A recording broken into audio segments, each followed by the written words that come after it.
저분이 맞습니까? 편의점 앞에 검은색 벤츠가 20대나 늘어서 있었습니다. 정장을 차려입은 남자들이 일렬로 서서 고개를 숙인 채 한 사람을 기다리고 있었죠. 그들의 시선이 향한 곳에는 파란색 앞치마를 두른 21살 소녀가 멍하니 서 있었습니다. 손에는 아직 걸레를 쥔 채로요. 실수하신 거 아닌가요? 저는 그냥 여기서 아르바이트 하는 사람인데요. 소녀의 목소리가 떨렸습니다. 하지만 그들은 더 깊이 고개를 숙였습니다. 마치 왕족을 대하듯이 말이죠. 그중 한 명이 조심스럽게 입을 열었습니다. 어르신께서 당신을 꼭 뵙고 싶어 하십니다. 어르신? 편의점 바닥을 닦고 유통기한을 확인하던 21살 고아 소녀를요? 이 많은 사람들을 움직여서까지 찾아야 할 만큼 특별한 사람이라고요? 대체 무슨 일이 벌어진 걸까요? 불과 하루 전까지만 해도 이 소녀는 아무것도 아니었습니다. 야, 이것도 제대로 못해? 고아 출신이라 배운 게 없나? 편의점 사장에게 이런 말을 들으며 하루에 6시간씩 서서 일하고 5,000원을 받던 평범한 아르바이트생이었죠. 손님들은 그녀를 투명인간 취급했고 동네 사람들은 고아원 애라며 수군거렸습니다. 그런데 지금 이 순간 수십억 원어치의 자동차들이 줄지어 서 있고 이 나라에서 손꼽히는 권력자들이 그녀 앞에서 허리를 굽히고 있습니다. 도대체 하루 사이에 무슨 일이 있었던 걸까요? 이 믿기 힘든 반전의 시작이 궁금하시다면 지금 구독 버튼을 눌러주세요. 평범해 보이는 사람들의 숨겨진 이야기를 매일 여러분께 전해드리고 있습니다. 자, 그럼 하루 전으로 돌아가 보겠습니다. 하루 전 오후 2시였습니다. 손님, 1,000원 더 내셔야 해요. 윤지혜는 오늘도 계산대 앞에서 웃으며 말했습니다. 손님은 짜증스럽게 지갑을 뒤적이다가 1,000원짜리 지폐를 구겨서 던지듯 내밀었죠. 에이, 귀찮게. 지혜는 아무 말 없이 그 돈을 주워 계산기에 넣었습니다. 21살 고아원에서 자라 혼자 살아가는 그녀에게 이런 일은 일상이었으니까요. 편의점은 동네 중심가에 있는 작은 가게였습니다. 사장인 김철수는 48살의 중년 남자로 돈에 집착하는 것으로 유명했죠. 그는 아르바이트생들을 최저시급보다 적게 주면서도 온갖 일을 시켰고 특히 지혜에게는 더 심했습니다. 너는 어차피 갈 데도 없잖아. 여기라도 다녀야지. 지혜가 고아 출신이라는 걸 알고 있었기 때문이었습니다. 오후 3시 김 사장이 편의점에 들어왔습니다. 그는 지혜가 정리해놓은 진열대를 보더니 인상을 찌푸렸죠. 야, 이게 뭐야? 이렇게 대충대충 하면 어떡해. 사실 지혜는 아침부터 4시간 동안 모든 상품을 종류별로 정리하고 유통기한까지 꼼꼼히 확인했습니다. 하지만 김 사장은 늘 트집을 잡았죠. 다시 해. 당장. 지혜는 고개를 숙이고 대답했습니다. 네, 사장님. 항상 그랬듯이 말이에요. 저녁 6시가 되자 퇴근 시간을 맞은 직장인들이 편의점으로 몰려들었습니다. 지혜는 쉴 틈 없이 계산을 하고 물건을 정리했죠. 한 손님이 도시락을 데워달라고 했고 다른 손님은 담배 브랜드를 찾아달라고 했습니다. 그 사이에도 김 사장은 사무실에서 나와 지혜를 감시하듯 지켜봤어요. 손님 응대 제대로 해. 웃으면서 해야지. 지혜는 이미 웃고 있었지만 김 사장의 눈에는 부족해 보였나 봅니다. 밤 9시 술에 취한 손님 한 명이 비틀거리며 들어왔습니다. 그는 맥주 2캔을 집어들고는 계산대에 던지듯 올려놓았죠. 계산. 지혜가 금액을 말하자 그는 주머니를 뒤적이더니 돈이 부족하다는 걸 알았습니다. 아씨, 카드 받아? 지혜가 고개를 끄덕이자 그는 카드를 집어던졌고 카드는 바닥에 떨어졌습니다. 지혜는 허리를 굽혀 카드를 주었고 남자는 그런 그녀를 내려다보며 비웃듯 말했습니다. 고생이 많네. 이런 데서 평생 일하겠구만. 10시가 넘어서야 손님들의 발길이 뜸해졌습니다. 지혜는 바닥을 쓸고 걸레질을 시작했죠.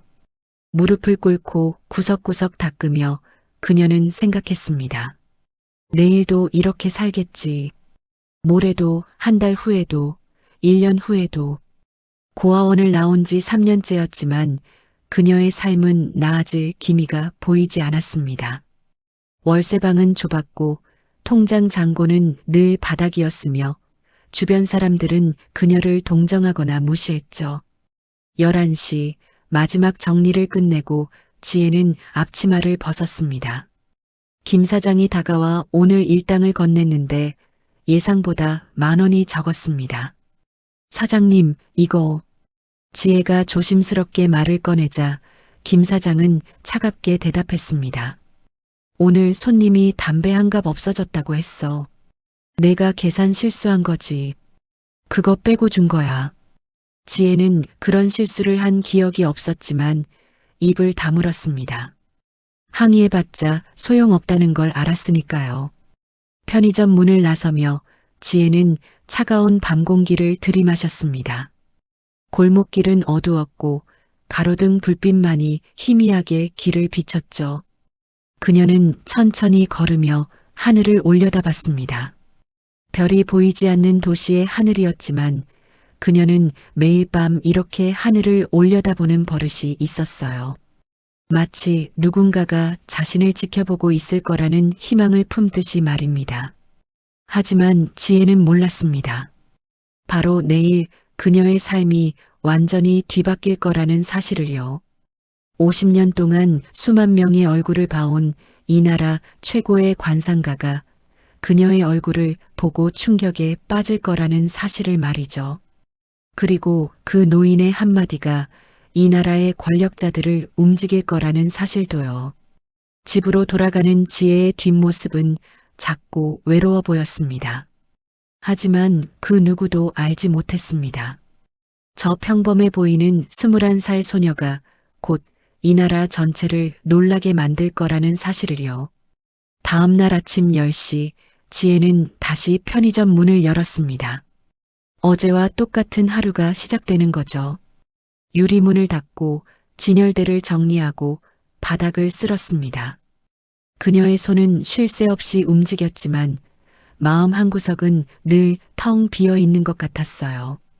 오늘은 조금 다를까? 매일 아침 품는 희망이었지만 매일 저녁 무너지는 기대이기도 했습니다. 11시쯤 단골 손님 한 명이 들어왔습니다. 50대 중반쯤 되어 보이는 여자였는데 늘 지혜를 못마땅하게 보는 사람이었죠. 아, 오늘도 너 있네. 사장님은? 지혜가 정중히 대답했습니다. 오후에 오실 거예요. 여자는 입맛을 다시며 물건을 고르기 시작했고 계산할 때쯤 되자 갑자기 물었습니다. 너 고아원 출신이지? 우리 동네에서 다 아는데. 지혜는 아무 대답도 하지 않았습니다. 대답해봤자 상황만 더 나빠질 뿐이니까요. 정오가 지나자 점심시간을 맞은 직장인들이 몰려들었습니다. 지혜는 도시락을 데우고 컵라면에 물을 부으며 분주하게 움직였죠. 한 남자 손님이 삼각김밥을 집어들고는 유통기한을 확인하더니 큰 소리로 물었습니다. 야, 이거 오늘까지잖아. 할인 안 해줘? 지혜는 조심스럽게 대답했습니다. 죄송하지만 아직 유통기한이 남아서요. 남자는 비웃듯 말했습니다. 에이, 장사가 그렇게 하는 거야. 됐어, 안 사. 그는 김밥을 아무렇게나 선반에 던져놓고 나가버렸죠. 오후 2시 김 사장이 편의점에 나타났습니다. 그는 들어서자마자 지혜를 불렀고 어제 정리한 창고를 가리키며 소리쳤습니다. 이게 뭐야? 내가 박스는 왼쪽에 쌓으라고 했지 오른쪽에 쌓으라고 했어? 지혜는 분명히 왼쪽에 쌓았던 기억이 있었지만 누군가 옮겨놓은 것 같았습니다. 하지만 변명할 수 없었죠. 죄송합니다. 다시 하겠습니다. 김 사장은 혀를 찼습니다. 고아 출신이라 그런지 뭘 해도 제대로 하는 게 없네. 이러니까 아무도 안 뽑으려고 하지. 지혜는 그 말을 들으며 창고로 들어갔습니다.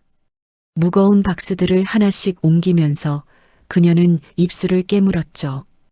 울고 싶었지만 울 수 없었습니다. 울면 약해 보이니까요. 약해 보이면 더 무시당하니까요. 그렇게 30분 동안 박스를 옮기고 나자 손바닥에 물집이 잡혔습니다. 하지만 김 사장에게 그런 건 중요하지 않았죠. 다 했으면 나와서 일해. 손님 많다. 오후 4시 고등학생 몇 명이 편의점에 들어왔습니다. 그들은 과자를 집어들고 킥킥거리며 수다를 떨었죠. 그러다 한 여학생이 지혜를 보며 작은 목소리로 말했습니다.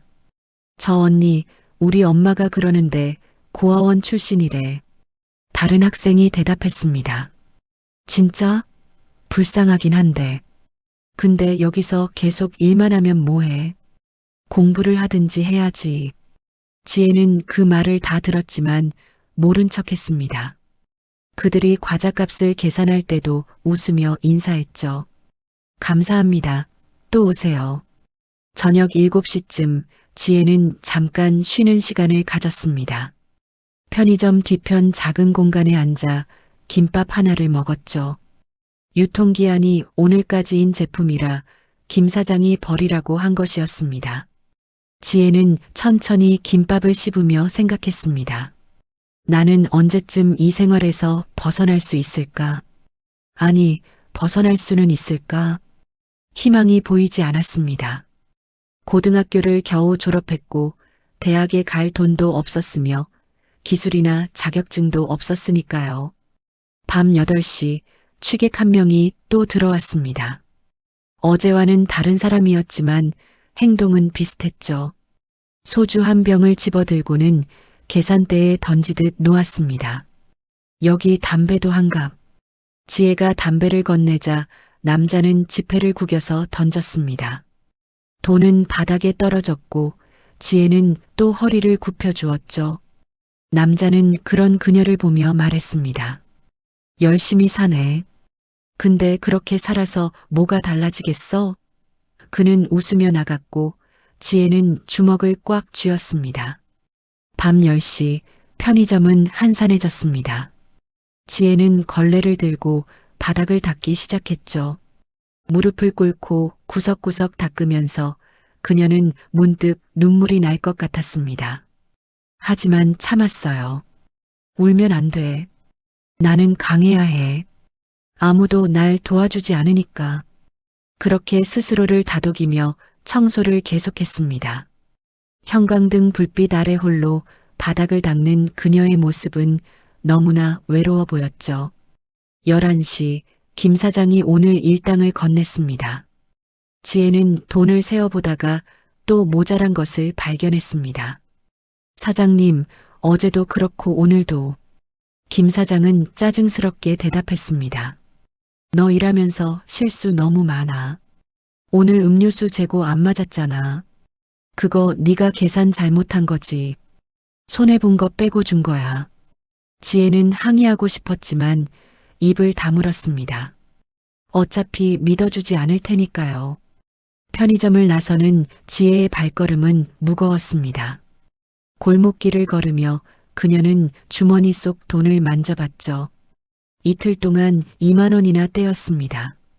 이번 달 월세를 낼 수 있을까 걱정이 앞섰어요. 그때 저 멀리서 누군가 걸어오는 모습이 보였습니다. 가로등 불빛 아래 천천히 걸어오는 백발의 노인이었죠. 지혜는 그냥 지나치려고 했습니다. 하지만 노인은 그녀와 스쳐 지나가는 순간 갑자기 멈춰 섰습니다. 그리고 천천히 고개를 돌려 지혜를 바라봤죠. 지혜도 무심코 노인을 돌아봤고 그 순간 노인의 눈이 크게 떠졌습니다. 마치 믿을 수 없는 것을 본 것처럼 말이에요. 아가씨, 잠깐만요. 노인의 목소리는 떨리고 있었습니다. 지혜는 조금 놀라며 멈춰섰죠. 네. 노인은 그녀에게 한 걸음 다가왔고 가로등 불빛 아래 그녀의 얼굴을 자세히 들여다봤습니다. 그러더니 작게 중얼거렸죠. 이럴 수가. 50년 동안 관상을 봐왔지만 이런 얼굴은 처음이야. 지혜는 무슨 말인지 이해할 수 없었습니다. 노인은 그녀를 한참 동안 바라보다가 조심스럽게 물었습니다. 혹시 내일, 아니, 시간 되실 때 제 가게에 한번 들러주실 수 있겠습니까? 지혜는 당황스러웠지만 정중히 대답했습니다. 그게. 노인은 주머니에서 명함 한 장을 꺼냈습니다. 부탁드립니다. 꼭 들러주세요. 명함을 건네받은 지혜는 가로등 불빛에 비춰봤습니다. 거기에는 이렇게 적혀 있었죠. 백산관상연구소 마이너스 소장 백산. 관상? 지혜는 고개를 들어 노인에게 묻고 싶었지만 노인은 이미 돌아서서 천천히 걸어가고 있었습니다. 그의 뒷모습은 왠지 모르게 심상치 않아 보였죠. 지혜는 명함을 주머니에 넣고 집으로 향했습니다. 하지만 내내 노인의 그 떨리는 목소리가 머릿속에 맴돌았어요. 이런 얼굴은 처음이야. 대체 무슨 뜻일까요? 그녀는 알지 못했습니다. 그 노인이 이 나라에서 가장 유명한 관상가이고 재벌과 정치인들의 운명을 봐주던 전설적인 인물이라는 사실을요. 그리고 그가 50년 만에 처음으로 충격을 받았다는 사실도 말이죠. 다음 날 오전 10시 지혜는 평소처럼 편의점 문을 열었습니다. 하지만 오늘은 왠지 마음이 무거웠죠. 어젯밤 만난 그 노인의 얼굴이 자꾸 떠올랐으니까요. 이런 얼굴은 처음이야. 그 말이 무슨 뜻인지, 왜 그렇게 떨리는 목소리로 말했는지 궁금했습니다. 하지만 지혜는 곧 고개를 저었어요. 무슨 상관이야. 어차피 나랑은 상관없는 일이겠지. 오전 11시쯤 편의점에 손님이 드문드문 들어왔습니다. 지혜는 진열대를 정리하며 어제처럼 오늘도 똑같은 하루를 보낼 거라고 생각했죠. 그런데 정오가 되려는 순간 편의점 문이 열리며 누군가 들어왔습니다. 지혜가 고개를 들자 어젯밤 그 백발의 노인이 서 있었어요. 노인은 지혜를 보더니 천천히 다가왔고 그의 눈빛은 간절함으로 가득했습니다. 어제 명함 드린 사람입니다. 혹시 시간 조금 내주실 수 있겠습니까? 지혜는 당황스러웠습니다. 손님이 더 들어올 시간이었고 김 사장이 언제 올지도 모르는 상황이었죠. 지금은 일하는 시간이라서요. 노인은 고개를 끄덕이며 주변을 둘러봤습니다. 그럼 제가 여기 앉아서 기다려도 될까요? 손님 없을 때 잠깐만이라도. 지혜는 거절할 수 없었습니다. 노인의 눈빛에는 어떤 절박함이 느껴졌으니까요. 노인은 편의점 한쪽 구석에 놓인 간이 의자에 앉았습니다. 그리고 지혜가 일하는 모습을 조용히 지켜봤죠. 손님들이 들어올 때마다 계산을 하고 물건을 정리하고 바닥을 쓰는 지혜의 모습을요. 노인의 눈빛은 점점 더 깊어졌습니다. 마치 무언가를 확신하듯이 말이에요. 오후 1시쯤 점심시간이 끝나고 손님들이 뜸해졌습니다. 지혜는 노인에게 조심스럽게 다가갔죠. 무슨 일이신가요? 노인은 천천히 일어나며 지혜의 얼굴을 다시 한번 자세히 들여다봤습니다. 그러더니 작게 한숨을 쉬었어요. 아가씨, 혹시 관상에 대해 들어보신 적 있습니까? 지혜는 고개를 끄덕였습니다. 네, 얼굴로 운명을 본다는 거 아닌가요? 노인은 쓴웃음을 지었습니다. 사람들은 그렇게 단순하게 생각하죠. 하지만 진짜 관상은 그게 아닙니다. 얼굴에는 그 사람이 살아온 세월이 담겨 있고 앞으로 걸어갈 길이 보이죠. 기쁨과 슬픔, 성공과 실패, 사랑과 배신, 모든 게 얼굴에 새겨집니다. 지혜는 무슨 말인지 잘 이해할 수 없었지만 조용히 들었습니다. 노인의 목소리에는 50년 세월의 무게가 담겨 있었으니까요. 저는 50년 동안 수만 명의 얼굴을 봐왔습니다. 대통령이 될 사람도 봤고, 재벌이 될 사람도 봤죠. 감옥에 갈 사람도 봤고, 일찍 죽을 사람도 봤습니다. 노인은 잠시 말을 멈췄다가 계속 이어갔습니다. 하지만 아가씨 같은 얼굴은 처음입니다. 50년 만에 처음이에요. 지혜는 가슴이 두근거렸습니다. 그게 무슨 뜻인가요? 노인은 대답 대신 물었습니다. 혹시 부모님은 어떻게 되셨습니까? 지혜는 잠시 망설이다가 조용히 대답했습니다. 모릅니다. 저는 갓난아기 때 고아원 앞에 버려졌어요.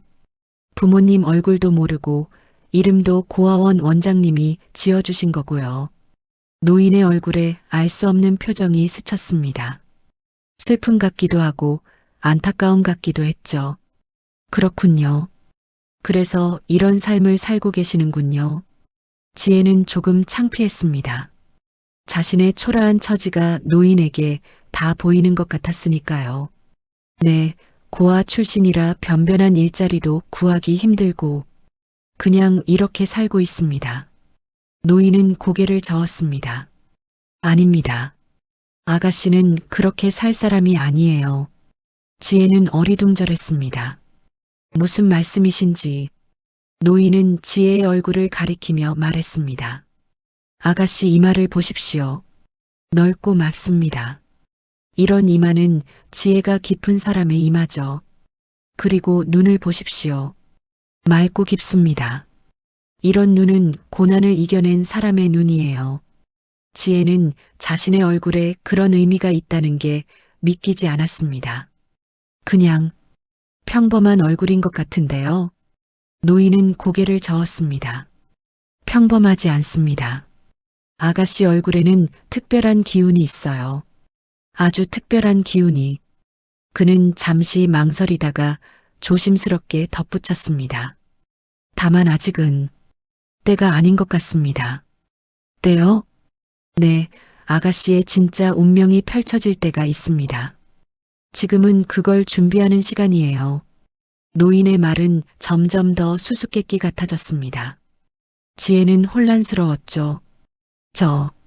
잘 모르겠어요. 제가 뭘 준비한다는 건지. 노인은 부드럽게 웃었습니다. 지금은 몰라도 됩니다. 때가 되면 알게 될 겁니다. 그때 편의점 문이 벌컥 열리며 김 사장이 들어왔습니다. 그는 노인을 보더니 인상을 찌푸렸죠. 야, 지혜야. 손님도 아닌 사람이랑 뭐 하는 거야? 지혜는 당황해서 대답했습니다. 죄송합니다, 사장님. 지금 바로. 김 사장은 노인을 향해 무례하게 말했습니다. 여긴 편의점이지 사랑방이 아니에요. 물건 안 사실 거면 나가세요. 노인은 김 사장을 조용히 바라봤습니다. 그리고 작게 한숨을 쉬었죠. 그의 눈에는 연민 같은 게 스쳤습니다. 죄송합니다. 제가 방해가 됐군요. 노인은 지혜에게 고개를 숙이며 말했습니다. 오늘은 이만 가보겠습니다. 하지만 꼭 기억하세요. 아가씨는 특별한 사람입니다. 그리고는 조용히 편의점을 나갔습니다. 김 사장은 노인이 나가자마자 지혜에게 소리쳤습니다. 야, 일하는 시간에 뭐 하는 거야? 저런 이상한 노인이랑 시간 낭비하고. 지혜는 고개를 숙였습니다. 죄송합니다. 김 사장은 혀를 차며 사무실로 들어갔고 지혜는 다시 일을 시작했죠. 하지만 마음 한구석이 이상했습니다. 노인의 그 눈빛이, 그 떨리는 목소리가 계속 머릿속을 맴돌았으니까요. 오후 3시쯤 지혜는 잠깐 화장실에 갔습니다. 거울을 보며 자신의 얼굴을 자세히 들여다봤죠. 평범한 얼굴이었습니다. 특별할 것 하나 없는 그냥 21살 소녀의 얼굴이었어요. 특별한 기운이라니. 그게 무슨 말일까? 지혜는 고개를 저었습니다. 아마 그냥 위로하려고 한 말이겠지. 하지만 지혜는 몰랐습니다. 그 노인이 누구인지를요. 백산, 이 나라에서 가장 유명한 관상가이자 권력자들의 운명을 좌우했던 전설적인 인물이라는 사실을요. 그가 50년 동안 한 번도 틀린 적이 없었다는 사실도 말이죠. 그리고 그가 지금 이 순간 어딘가에서 전화기를 들고 있다는 사실도요. 여보세요, 회장님. 저 백산입니다. 오랜만에 연락드립니다. 노인의 목소리는 떨리고 있었습니다. 전화기 너머로 놀란 목소리가 들려왔죠. 어르신, 웬일이십니까? 은퇴하신 뒤로 연락이 없으셨는데. 백산 노인은 잠시 침묵하다가 천천히 말했습니다. 제가 50년 동안 관상을 봐오면서 한 번도 본 적 없는 얼굴을 발견했습니다. 전화기 너머가 조용해졌습니다.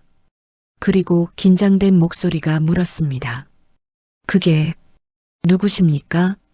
백사는 편의점 쪽을 바라보며 대답했습니다. 지금은 말씀드릴 수 없습니다. 하지만 내일 아침 10시까지 제 연구소로 오십시오. 그리고 다른 분들에게도 연락해 주세요. 이건 엄청난 일입니다. 전화를 끊은 백사는 하늘을 올려다봤습니다. 50년 동안 수많은 얼굴을 봐왔지만 오늘 본 그 소녀의 얼굴은 달랐습니다. 너무나 달랐죠. 저 아이는 아직 모르고 있어. 자신이 얼마나 특별한 존재인지. 백사는 작게 중얼거렸습니다. 하늘이 보낸 아이야. 그날 밤 지혜는 또 평소처럼 일을 마치고 집으로 돌아갔습니다. 좁은 월세방에 들어와 침대에 누우며 노인의 말을 떠올렸죠. 특별한 사람이다. 지혜는 쓴웃음을 지었습니다.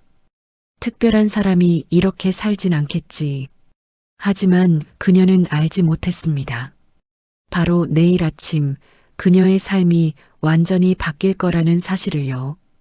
20대의 검은색 벤츠가 그녀를 향해 달려오고 있었습니다. 이 나라의 권력자들이 그녀를 보기 위해 움직이고 있었죠. 그리고 그 모든 일의 시작이 바로 그 백발의 노인이었다는 사실도요. 지혜는 그날 밤 아무것도 모른 채 잠들었습니다. 내일이 얼마나 놀라운 날이 될지 전혀 모른 채로요. 다음 날 아침 9시 지혜는 평소보다 조금 일찍 편의점에 도착했습니다. 어젯밤 잠을 설쳤거든요. 노인의 말이 자꾸 머릿속을 맴돌았으니까요. 특별한 사람이다. 지혜는 유리문을 닦으며 쓴웃음을 지었습니다. 특별한 사람이 편의점 유리나 닦고 있겠어. 하지만 마음 한구석에서는 작은 기대가 싹트고 있었죠. 혹시, 정말 혹시 뭔가 달라질 수 있지 않을까 하는 기대 말이에요. 9시 30분쯤 편의점 앞으로 고급 승용차 한 대가 천천히 다가왔습니다. 검은색 제네시스였죠. 지혜는 별 관심 없이 일을 계속했습니다. 이 동네에 가끔 고급차가 지나가는 건 흔한 일이었으니까요. 하지만 차는 편의점 바로 앞에 멈춰섰고 정장을 입은 중년 남자가 내렸습니다. 그는 편의점 간판을 확인하더니 안으로 들어왔어요. 실례합니다. 혹시 이곳에서 일하시는 분 중에 윤지혜 씨 계십니까? 지혜는 깜짝 놀라 고개를 들었습니다. 자기 이름을 아는 사람이 찾아오다니요. 제가 윤지혜인데요. 남자는 공손하게 고개를 숙였습니다. 안녕하십니까? 저는 백산 어르신의 비서입니다. 어르신께서 이걸 전해드리라고 하셨습니다. 그는 고급스러운 봉투 하나를 건넸죠. 지혜는 어리둥절하게 봉투를 받았습니다. 이게 뭔가요? 비서는 부드럽게 웃었습니다. 직접 확인해 보시면 됩니다. 그리고 어르신께서 말씀하시길 시간 되실 때 꼭 연락 주시길 바란다고 하셨습니다. 그는 다시 한번 공손히 인사하고는 차에 올라 떠났습니다. 지혜는 손에 든 봉투를 멍하니 바라봤죠. 봉투를 뜯자 두꺼운 명함 한 장과 편지가 들어 있었습니다. 명함에는 이렇게 적혀 있었어요. 백산관상연구소 소장 백산. 그리고 그 아래 작은 글씨로 경력이 적혀 있었습니다. 50년 경력, 대한민국 관상학회 회장 역임, 정부 자문위원 역임. 지혜는 눈이 커졌습니다. 자문위원이라니, 그럼 정말 대단한 사람이었던 거예요? 편지를 펼쳤습니다. 정성스러운 손글씨로 쓰여 있었죠. 지혜 양에게 어제는 갑작스럽게 찾아가 놀라게 해서 죄송합니다. 하지만 제가 50년 동안 관상을 봐오면서 양과 같은 얼굴을 본 적이 없습니다. 지금은 제 말을 믿지 못하시겠지만 시간이 되시면 꼭 제 연구소로 찾아와 주시길 바랍니다. 양의 인생이 곧 크게 변할 것입니다. 백산올림. 지혜는 편지를 읽고 또 읽었습니다. 믿기지 않았거든요. 자신의 인생이 변한다니, 그것도 크게 변한다니요. 이게 무슨 말이지? 나한테 대체 뭐가 있다는 거야? 지혜는 혼란스러웠습니다. 하지만 동시에 가슴 한구석이 뛰기 시작했어요. 살면서 처음으로 누군가 자신을 특별하다고 말해줬으니까요. 10시쯤 김 사장이 편의점에 들어왔습니다. 그는 지혜가 멍하니 편지를 보고 있는 걸 보더니 화를 냈죠. 야, 일은 안 하고 뭐해? 손님 왔는데. 지혜는 황급히 편지를 주머니에 넣고 계산대로 갔습니다. 하지만 마음은 계속 편지 생각뿐이었어요. 인생이 크게 변한다. 대체 어떻게? 오후가 되자 편의점은 점점 바빠졌습니다. 손님들이 끊임없이 드나들었고 지혜는 정신없이 일했죠. 하지만 틈날 때마다 주머니 속 편지를 만져봤습니다. 그게 현실인지 확인하듯이 말이에요. 그러던 중 오후 2시쯤 또 한 대의 고급 승용차가 편의점 앞에 멈춰 섰습니다. 이번에는 벤츠였어요. 차에서 내린 사람은 50대 중반쯤 되어 보이는 남자였습니다. 고급 양복을 입고 있었고 풍기는 분위기부터 남달랐죠. 그는 편의점으로 들어와 주변을 둘러보더니 지혜에게 다가왔습니다. 실례지만 혹시 백산 어르신께서 어제 이곳에 오셨습니까? 지혜는 조심스럽게 고개를 끄덕였습니다. 네, 오셨는데요. 남자는 안도하는 표정을 지었습니다. 다행입니다. 제가 찾는 곳이 맞군요. 혹시 어르신께서 무슨 말씀을 하셨는지 여쭤봐도 될까요? 지혜는 당황스러웠습니다. 대체 이 사람은 누구고 왜 백산 노인의 말이 궁금한 걸까요? 그냥 관상에 대해 이야기하셨어요. 남자는 깊이 한숨을 쉬었습니다. 그렇군요. 역시 어르신의 눈이 틀리지 않았어. 지혜는 점점 더 혼란스러워졌습니다. 실례지만 누구신데요? 남자는 명함을 꺼내 건넸습니다. 명함에는 이렇게 적혀 있었죠. 대한전자 부회장 최민호. 지혜는 눈이 휘둥그레졌습니다. 대한전자라면 이 나라 최대 기업 중 하나였거든요. 그런 회사의 부회장이 왜 여기에? 최민호는 지혜를 찬찬히 바라봤습니다. 그의 눈빛에는 호기심과 존경이 뒤섞여 있었어요. 백산 어르신은 제 인생의 은인이십니다. 20년 전 제가 사업으로 망할 뻔했을 때 어르신께서 제 관상을 보고 말씀하셨죠. 3년만 버티면 큰 기회가 온다고. 정말 그렇게 됐습니다. 어르신의 말씀은 한 번도 틀린 적이 없어요. 지혜는 숨이 막힐 것 같았습니다. 그렇게 대단한 사람이었다니요. 그런데 왜? 저한테? 최민호는 부드럽게 웃었습니다. 어르신께서 어제 저에게 전화하셨습니다. 50년 만에 처음 보는 관상을 발견했다고 내일 아침 연구소로 오라고 하셨죠. 그래서 오늘 아침에 다녀왔는데 어르신께서 이곳 주소를 알려주셨습니다. 저를 보러 오셨다는 건가요? 지혜의 목소리가 떨렸습니다. 최민호는 고개를 끄덕였습니다. 네, 어르신께서 말씀하시길 당신은 앞으로 많은 사람들에게 영향을 줄 사람이라고 하셨습니다. 그래서 제가 먼저 인사를 드리러 왔습니다. 그는 깊이 고개를 숙였죠. 마치 윗사람에게 하듯이요. 지혜는 어떻게 반응해야 할지 몰랐습니다. 재벌 기업의 부회장이 자신에게 고개를 숙이다니요. 저는 그냥 편의점 아르바이트생인데요. 특별한 사람이 아니에요.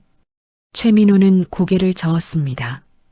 백산 어르신의 눈을 의심하시면 안 됩니다.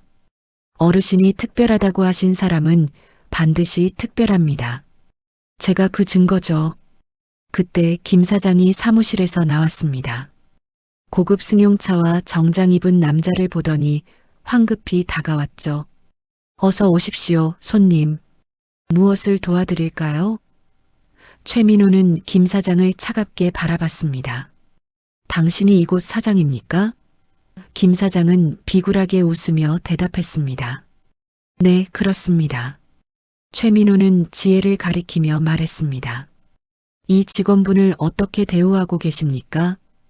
김 사장은 당황했습니다. 물론 잘 대우하고 있습니다. 왜 그러십니까? 최민호는 차갑게 웃었습니다. 잘 대우하십시오. 머지않아 이분은 당신보다 훨씬 높은 곳에 계실 테니까요. 그리고는 지혜에게 고개를 숙이고 편의점을 나갔습니다. 김 사장은 어리둥절한 표정으로 지혜를 바라봤습니다. 야, 너 저 사람이랑 무슨 관계야? 지혜는 대답할 수 없었습니다. 자신도 무슨 일인지 모르겠으니까요. 저도 잘 모르겠어요. 김 사장은 의심스러운 눈빛으로 지혜를 쳐다보다가 사무실로 돌아갔습니다. 오후 4시쯤 또 다른 고급 승용차가 편의점 앞에 멈춰 섰습니다. 이번에는 2대였어요. 차에서 내린 사람들은 모두 정장을 입고 있었고 그중 한 명은 지혜도 얼굴을 아는 사람이었습니다. 텔레비전에서 본 적 있는 국회의원이었거든요. 지혜는 믿을 수 없다는 표정으로 그들을 바라봤죠. 국회의원은 편의점으로 들어와 지혜를 보더니 공손하게 인사했습니다. 안녕하십니까? 저는 국회의원 박진수입니다. 백산 어르신께서 소개해 주셔서 왔습니다. 지혜는 말을 잃었습니다. 국회의원이 자신을 찾아오다니요. 무슨 일로? 박진수는 진지한 표정으로 말했습니다. 어르신께서 당신이 이 나라에 큰 영향을 미칠 분이라고 하셨습니다. 그래서 미리 인사를 드리러 왔습니다. 지혜는 현실감이 사라지는 것 같았습니다. 이게 꿈인지 생시인지 분간이 안 됐죠. 어제까지만 해도 무시당하고 천대받던 자신에게 이렇게 많은 사람들이 찾아오다니요. 그것도 이 나라의 권력자들이요. 저는 정말 아무것도 아닌데요. 박진수는 고개를 저었습니다. 백산 어르신이 인정한 사람이 아무것도 아닐 리 없습니다. 그날 저녁까지 6명의 사람들이 더 편의점을 찾아왔습니다. 기업 회장, 변호사, 의사, 교수, 모두 백산 노인이 보낸 사람들이었죠. 그들은 하나같이 지혜에게 공손하게 인사하고 명함을 건네며 필요한 것이 있으면 언제든 연락하라고 말했습니다. 지혜는 꿈을 꾸는 것 같았어요. 밤 10시 마지막 손님이 나가고 지혜는 주머니 가득한 명함들을 꺼내봤습니다. 20여 장이 넘는 명함들, 모두 이 나라의 유력 인사들이었죠. 지혜는 믿을 수가 없었습니다. 대체 백산 어르신이 뭐라고 한 거지? 내게 도대체 뭐가 있다는 거야? 하지만 대답은 없었습니다. 김 사장은 그날 밤 지혜를 부르더니 조심스럽게 물었습니다. 야, 지혜야. 너 혹시 무슨 대단한 집안 출신이야? 지혜는 고개를 저었습니다. 아니에요. 사장님도 아시잖아요. 저 고아 출신이에요. 김 사장은 믿을 수 없다는 표정을 지었습니다. 그런데 왜 저런 사람들이 너를 찾아오는 거야? 지혜도 알고 싶었습니다. 왜 갑자기 자신의 인생이 이렇게 변하고 있는지요. 집으로 돌아가는 길, 지혜는 하늘을 올려다봤습니다. 별이 유난히 많이 보이는 밤이었죠. 내일은 또 무슨 일이 일어날까? 지혜는 두렵기도 하고 기대되기도 했습니다. 그리고 무엇보다 궁금했어요. 백산 노인이 자신의 얼굴에서 본 것이 대체 무엇인지 말이죠. 그녀는 몰랐습니다. 내일 아침 편의점 앞에 20대의 벤츠가 줄지어 설 거라는 사실을요. 그리고 그 순간부터 그녀의 인생이 완전히 영원히 바뀔 거라는 사실도요. 다음 날 아침 9시 지혜는 평소보다 1시간 일찍 편의점에 도착했습니다. 어젯밤 한숨도 못 잤거든요. 주머니 가득한 명함들을 하나하나 꺼내보며 밤을 새웠죠. 대한전자 부회장, 국회의원, 법무법인 대표, 믿기지 않는 이름들이었습니다. 이게 정말 현실일까? 지혜는 편의점 문을 열며 깊게 숨을 들이마셨습니다. 오늘은 또 무슨 일이 일어날까요? 9시 30분쯤 편의점 앞 도로에서 이상한 움직임이 포착됐습니다. 검은색 승용차 한 대가 천천히 다가오더니 편의점에서 50m쯤 떨어진 곳에 멈춰섰죠.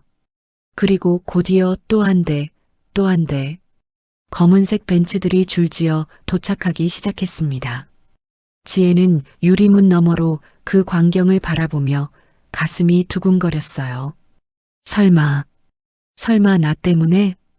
10시 정각 편의점 앞 도로는 완전히 다른 세상이 되어 있었습니다. 검은색 벤츠 20대가 일렬로 늘어서 있었고 정장을 입은 남자들이 차에서 내려 질서정연하게 줄을 섰죠.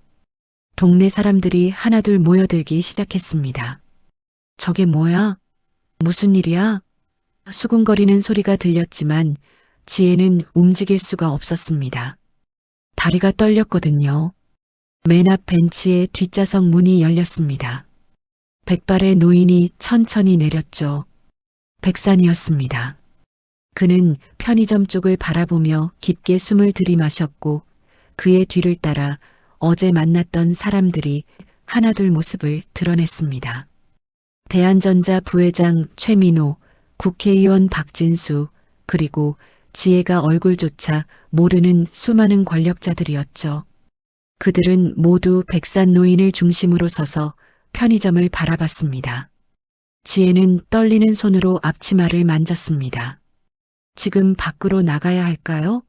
아니면 여기 있어야 할까요? 그때 백산 노인이 천천히 편의점 쪽으로 걸어왔고 뒤따르는 사람들의 발소리가 마치 행진처럼 들렸습니다. 동네 사람들은 길 양쪽으로 비켜서서 그 광경을 지켜봤죠. 누구 하나 말을 하지 않았습니다. 그저 숨을 죽이고 지켜볼 뿐이었어요. 편의점 문이 열렸습니다. 백산 노인이 들어왔고 그의 뒤로 권력자들이 하나씩 들어왔죠. 좁은 편의점이 순식간에 사람들로 가득 찼습니다. 지혜는 계산대 뒤에 서서 그들을 바라봤어요. 백산 노인은 지혜에게 다가와 깊게 고개를 숙였습니다. 기다리게 해서 죄송합니다. 지혜 양. 지혜는 황급히 손을 내저었습니다. 아니에요, 저야말로. 이렇게 많은 분들이 오실 줄은. 백산은 뒤를 돌아보며 사람들에게 말했습니다. 여러분, 제가 말씀드린 분이 바로 이분입니다. 윤지혜 양입니다. 그 순간 편의점 안의 모든 사람들이 일제히 지혜를 향해 고개를 숙였습니다. 마치 왕족을 대하듯이요. 지혜는 숨이 막힐 것 같았습니다. 이 나라 최고의 권력자들이 자신에게 고개를 숙이다니요. 이게 대체 무슨... 백산 노인은 부드럽게 웃으며 말했습니다. 놀라셨죠? 당연합니다. 하지만 이분들은 모두 제 말을 믿고 온 사람들입니다. 지혜 양, 이제 말씀드려도 될 것 같습니다. 제가 양의 얼굴에서 본 것을요. 편의점 안이 조용해졌습니다. 모두가 백산의 다음 말을 기다렸죠. 지혜도 숨을 죽이고 기다렸습니다. 백산은 지혜의 얼굴을 천천히 바라보며 입을 열었습니다. 지혜 양의 관상은 제가 50년 동안 단 한 번도 본 적 없는 관상입니다. 이마에는 깊은 지혜가 서려 있고 눈에는 고난을 이겨낸 강인함이 담겨 있죠. 코는 높고 곧으며 입은 다물어도 위험이 있습니다. 최민호가 조심스럽게 물었습니다. 어르신, 그게 구체적으로 어떤 의미입니까? 백사는 잠시 침묵했습니다. 그리고 천천히 또박또박 말했죠. 이분은 앞으로 수많은 사람들에게 영향을 미칠 분입니다.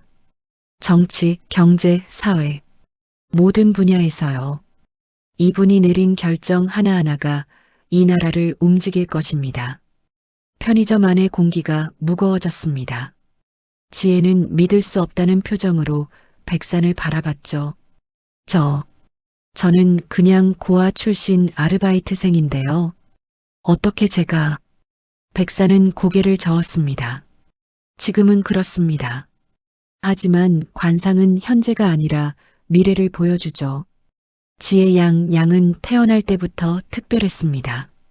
단지 아직 그 사실을 모르고 계셨을 뿐이에요. 박진수 의원이 앞으로 나섰습니다. 지혜 양, 필요하신 것이 있으면 무엇이든 말씀하십시오. 저희가 도와드리겠습니다. 다른 사람들도 하나둘 말을 거들었습니다. 교육이 필요하시면 최고의 선생님들을 모시겠습니다. 사업을 하고 싶으시면 자금을 대겠습니다. 정치에 관심 있으시면 길을 열어드리겠습니다. 지혜는 어지러웠습니다. 너무 많은 일이 한꺼번에 벌어지고 있었으니까요. 잠깐만요. 제가 정리를 좀 해야겠어요. 그때 편의점 문이 거칠게 열리며 김 사장이 들어왔습니다. 그는 편의점 안을 가득 채운 사람들과 밖의 벤츠 행렬을 보고 입을 벌렸죠. 이게 무슨... 백산 노인이 김 사장을 바라봤습니다. 그의 눈빛은 차가웠죠. 당신이 이곳 사장입니까? 김 사장은 떨리는 목소리로 대답했습니다. 네, 그렇습니다만... 백산은 지혜를 가리키며 물었습니다. 이분을 어떻게 대우해 왔습니까? 김 사장은 식은땀을 흘리며 대답했습니다. 잘 대우했습니다. 최민호가 냉소를 흘렸습니다. 어제 제가 왔을 때 당신이 뭐라고 했죠? 이분에게 소리를 지르지 않았습니까? 김 사장은 얼굴이 새하얘졌습니다. 그건 오해입니다. 저는... 백사는 손을 들어 말을 막았습니다. 됐습니다. 지금 중요한 건 그게 아니니까요. 그는 지혜에게 돌아서서 말했습니다. 지혜 양, 이제 이곳을 떠나셔도 됩니다. 더 좋은 곳에서 일하실 수 있어요. 지혜는 혼란스러웠습니다. 떠나라니요? 여기가 비록 힘든 곳이긴 했지만 그래도 자신이 유일하게 일할 수 있는 곳이었는데요.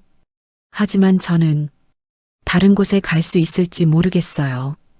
박진수가 나섰습니다. 제 회사에서 일하시죠. 아니, 원하신다면 임원으로 모시겠습니다. 다른 사람들도 저마다 제안을 쏟아냈습니다. 백사는 그들을 조용히 시키고 지혜에게 말했습니다. 급하게 결정하지 않으셔도 됩니다. 천천히 생각하세요. 다만 한 가지만 기억하십시오. 지혜 양은 특별한 사람입니다. 이제 그 사실을 받아들이셔야 해요. 지혜는 눈물이 날 것 같았습니다. 살면서 처음으로 자신이 가치 있는 사람이라는 말을 들었으니까요. 밖에서 웅성거리는 소리가 커졌습니다. 동네 사람들이 더 많이 모여들고 있었죠. 지혜가 아는 얼굴들이 보였습니다. 어제까지만 해도 자신을 무시하던 사람들, 고아원 애라고 수군거리던 사람들이었어요. 하지만 지금 그들의 표정은 완전히 달랐습니다. 놀라움과 부러움 그리고 약간의 두려움까지 섞여 있었죠. 백산이 편의점 밖으로 나가자 사람들이 길을 열어주었습니다. 그는 모여든 사람들을 향해 말했습니다. 여러분, 오늘 이 자리에 온 것은 한 사람의 미래를 축하하기 위해서입니다. 저 안에 계신 윤지의 양은 앞으로 우리 모두에게 큰 영향을 미칠 분입니다. 부디 그분을 존중해 주시길 바랍니다. 동네 사람들은 믿을 수 없다는 표정으로 편의점을 바라봤습니다. 방금 전까지 바닥을 닦던 그 소녀가요? 고아원 출신이라고 수군거리던 그 아이가요? 하지만 백산의 권위, 그리고 줄지어 선 벤츠들이 모든 것을 말해주고 있었습니다. 이건 장난이 아니라는 것을요. 편의점 안으로 돌아온 백산은 지혜에게 명함 하나를 더 건넸습니다. 이건 제 개인 연락처입니다. 언제든 필요하시면 연락 주세요. 저는 앞으로도 지혜 양을 돕고 싶습니다. 지혜는 떨리는 손으로 명함을 받았습니다. 감사합니다. 정말 감사합니다. 권력자들이 하나씩 지혜에게 인사하고 편의점을 나갔습니다. 그들은 떠나기 전 모두 깊게 고개를 숙였고 지혜는 그때마다 황급히 답례했죠. 마지막으로 백산이 떠나며 말했습니다. 지혜 양 기억하세요. 관상은 운명이 아니라 가능성입니다. 그 가능성을 현실로 만드는 건 양의 선택이에요. 벤츠들이 하나씩 출발했습니다. 동네 사람들은 차들이 완전히 사라질 때까지 그 자리에 서 있었죠. 그리고 편의점 안에는 지혜와 김 사장만 남았습니다. 김 사장은 지혜를 바라보며 말을 더듬었습니다. 지혜야, 미안하다. 내가 너한테 너무 심하게 했지? 지혜는 김 사장을 조용히 바라봤습니다. 복수하고 싶은 마음은 없었어요. 다만 슬펐습니다. 사람들이 겉모습만 보고 다른 사람을 판단한다는 사실이요. 사장님, 저 이제 그만둘게요. 김 사장은 당황했습니다. 아니, 기다려봐. 내가 잘못했어. 앞으로 잘할게. 급여도 올려줄게. 지혜는 고개를 저었습니다. 아니에요. 저는 이제 다른 길을 가보려고요. 그녀는 앞치마를 벗어 계산대 위에 놓았습니다. 그 순간 이상한 기분이 들었죠. 해방감과 두려움이 동시에 밀려왔습니다. 이제 편의점을 나가면 어디로 가야 할까요? 무엇을 해야 할까요? 편의점 문을 나서는 지혜를 동네 사람들이 바라봤습니다. 아까와는 완전히 다른 눈빛이었죠. 존중과 부러움이 담긴 눈빛이었습니다. 누군가 조심스럽게 다가와 말을 걸었습니다. 지혜야, 축하한다. 내가 대단한 사람이 될 줄은 몰랐어. 지혜는 쓴웃음을 지었습니다. 어제까지는 무시하더니.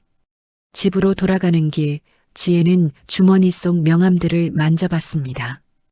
20여 장의 명함, 그리고 백산 노인의 말들이 머릿속을 맴돌았죠. 특별한 사람이다. 수많은 사람들에게 영향을 미칠 것이다. 이 나라를 움직일 것이다. 정말 그럴 수 있을까요? 고아원에서 자라고 변변한 교육도 받지 못한 자신이요? 하지만 동시에 작은 희망이 싹트기 시작했습니다. 어쩌면 정말로 자신의 인생이 바뀔 수 있지 않을까? 어쩌면 지금까지와는 완전히 다른 삶을 살 수 있지 않을까? 지혜는 하늘을 올려다봤습니다. 구름 사이로 햇살이 쏟아지고 있었죠. 마치 새로운 시작을 알리는 것처럼요. 하지만 지혜는 아직 몰랐습니다. 백산 노인이 자신의 관상에서 본 진짜 의미를요. 그리고 자신에게 숨겨진 놀라운 비밀이 있다는 사실도요. 그 비밀이 곧 밝혀질 것이고 그때 세상은 다시 한번 충격에 빠지게 될 것입니다. 사흘이 지났습니다. 지혜는 그동안 자신의 좁은 월세방에서 생각에 잠겨 있었죠. 명함들을 펼쳐놓고 하나하나 들여다보며 어떤 선택을 해야 할지 고민했습니다. 대기업 임원 자리, 정치 입문 제안, 사업 자금 지원, 모두 꿈같은 기회들이었어요. 하지만 지혜는 결정을 내리지 못했습니다. 뭔가 중요한 걸 놓치고 있는 것 같았거든요. 그날 오후 지혜의 휴대전화가 울렸습니다. 백산 노인이었죠. 지혜 양, 제 연구소로 한번 오실 수 있겠습니까? 꼭 드릴 말씀이 있습니다. 지혜는 망설임 없이 대답했습니다. 네, 가겠습니다. 사실 그녀도 백산을 만나고 싶었거든요. 아직도 이해할 수 없는 게 너무 많았으니까요. 백산관상연구소는 서울 한복판의 조용한 골목에 자리 잡고 있었습니다. 오래된 한옥을 개조한 건물이었는데 문을 열고 들어서자 고즈넉한 분위기가 느껴졌죠. 백산 노인이 직접 나와 지혜를 맞이했습니다. 어서 오세요. 기다리고 있었습니다. 그는 지혜를 안쪽 방으로 안내했고 벽면에 걸린 수많은 사진들이 눈에 들어왔습니다. 사진 속에는 백산과 함께 있는 유명인들이 가득했습니다. 전직 대통령들, 재벌 회장들, 유명 정치인들. 지혜는 놀라서 사진들을 바라봤죠. 이분들을 다 만나신 건가요? 백산은 고개를 끄덕이며 차를 따랐습니다. 50년 동안 수많은 사람들을 만났습니다. 그들의 운명을 받고 조언을 했죠. 어떤 이들은 제 말을 듣고 성공했고 어떤 이들은 무시하다가 실패했습니다. 지혜는 차를 받아들고 조심스럽게 물었습니다. 저를 왜 부르신 건가요? 백사는 잠시 침묵했습니다. 그리고 천천히 입을 열었죠.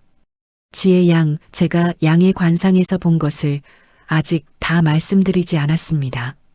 사흘 전 편의점에서 한 말은 겉으로 보이는 것일 뿐이에요. 진짜 중요한 건 따로 있습니다. 지혜의 가슴이 두근거리기 시작했습니다. 그게 뭔가요? 백사는 지혜의 얼굴을 자세히 들여다봤습니다. 마치 처음 보는 것처럼, 새롭게 확인하는 것처럼요. 지혜 양의 얼굴에는 특별한 표식이 있습니다. 관상학에서는 이걸 천명지상이라고 부르죠. 하늘이 내린 운명의 얼굴이라는 뜻입니다. 천명지상이요? 지혜는 처음 듣는 말이었습니다. 백사는 고개를 끄덕이며 설명을 이어갔습니다. 천년에 한 번 나올까 말까 한 관상입니다. 제가 50년 동안 단 한 번도 본 적이 없었죠. 책으로만 읽었을 뿐입니다. 그런데 지혜 양의 얼굴에서 그걸 발견했어요. 지혜는 믿기지 않았습니다. 그게 대체 무슨 의미인가요? 백사는 잠시 망설이다가 말했습니다. 천명지상을 가진 사람은 태어날 때부터 특별한 운명을 타고납니다. 평범하게 살 수 없죠. 반드시 큰 일을 하게 되어 있습니다. 좋든 나쁘든 원하든 원하지 않든 말이에요. 지혜는 숨이 막힐 것 같았습니다. 저는 그냥 평범하게 살고 싶어요. 편의점에서 일할 때도 힘들었지만 그래도 조용히 살 수 있었잖아요. 근데 이제는 백사는 고개를 저었습니다. 이미 시작됐습니다. 사흘 전 그 일로 인해 동네 사람들이 알았고 곧 더 많은 사람들이 알게 될 겁니다. 지혜 양을 찾는 사람들이 점점 더 많아질 거예요. 그럼 저는 어떻게 해야 하나요? 지혜의 목소리가 떨렸습니다. 백사는 진지한 표정으로 말했습니다. 받아들이셔야 합니다. 자신의 운명을요. 그리고 준비하셔야 해요. 앞으로 많은 사람들이 양에게 의지하게 될 테니까요. 지혜는 고개를 숙였습니다. 너무 무거운 짐이 어깨에 얹혀지는 것 같았죠. 백사는 서랍에서 오래된 책 한 권을 꺼냈습니다. 이건 제 스승님께서 물려주신 책입니다. 천명지상에 대한 모든 기록이 담겨 있죠. 역사 속에서 천명지상을 가진 사람들은 모두 큰 영향을 미쳤습니다. 어떤 이는 나라를 구했고 어떤 이는 시대를 바꿨죠. 하지만 그는 잠시 말을 멈췄습니다.